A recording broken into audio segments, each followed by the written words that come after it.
തിരുവനന്തപുരം മാനവീയം വീഥിയിൽ വീണ്ടും സംഘർഷം. ഇരു സംഘങ്ങൾ തമ്മിൽ ഇന്നലെ രാത്രിയാണ് ഏറ്റുമുട്ടിയത്. കഴക്കൂട്ടം സ്വദേശി ധനു കൃഷ്ണന്റെ കഴുത്തിൽ വെട്ടേറ്റു.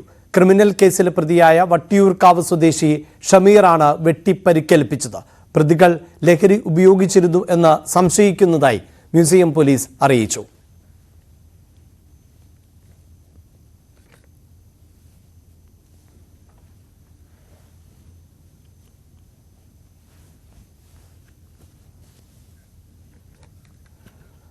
മാനവീയം വീഥിയിൽ ആണ് വീണ്ടും സംഘർഷം ഉണ്ടായിരിക്കുന്നത്.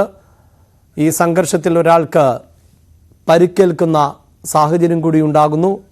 കഴക്കൂട്ടം സ്വദേശിക്ക് ആണ് വെട്ടേറ്റത്. ഡാൻ കുര്യനുണ്ട് വാർത്തയുടെ വിശദാംശങ്ങളുമായി. ഡാൻ, ഏറെ കൊട്ടിഘോഷിക്കപ്പെട്ട ഒന്നാണിത്, ഈ മാനവീയം വീഥി. അവിടെ രാത്രി നടത്തം പോലെയുള്ള സംഭവങ്ങൾ നൈറ്റ് ലൈഫിനെ കൂടുതൽ പ്രോത്സാഹിപ്പിക്കുന്ന സാഹചര്യം. പക്ഷേ ഇതിപ്പോൾ തുടർക്കഥയാവുകയാണ്. അവിടെ സംഘങ്ങൾ തമ്മിൽ ഏറ്റുമുട്ടുന്നത്. ഈ ഏറ്റുമുട്ടുന്നവരാകട്ടെ പലപ്പോഴും ലഹരി വസ്തുക്കളടക്കം ഉപയോഗിക്കുന്ന ഒരു സാഹചര്യവും. അപ്പോൾ ഒരു സുരക്ഷിതമല്ലാത്ത വീഥിയായി മാനവീയം വീഥി മാറുകയാണോ?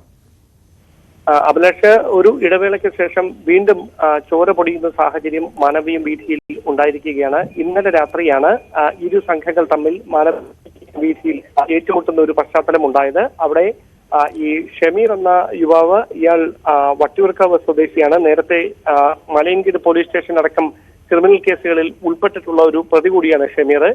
ഷമീറിന്റെ സംഘത്തിൽ ഉൾപ്പെട്ട ഒരാൾ ഈ വെട്ടേറ്റ യദു കൃഷ്ണനുമായി യദു കൃഷ്ണനൊപ്പം ഉണ്ടായിരുന്ന ഒരു പെൺസുഹൃത്തിനെ നോക്കിയെന്ന കുറ്റമാണ് പക്കത്തിലേക്ക്. ആ തർക്കം പിന്നീട് കയ്യേറ്റത്തിലേക്ക് കടക്കുകയായിരുന്നു. അതിനിടയിൽ പ്രകോപിതനായ ഷമീർ ഉണ്ടായിരുന്ന വാക്കത്തി ഉപയോഗിച്ച് കഴുത്തിൽ വെട്ടുകയായിരുന്നു.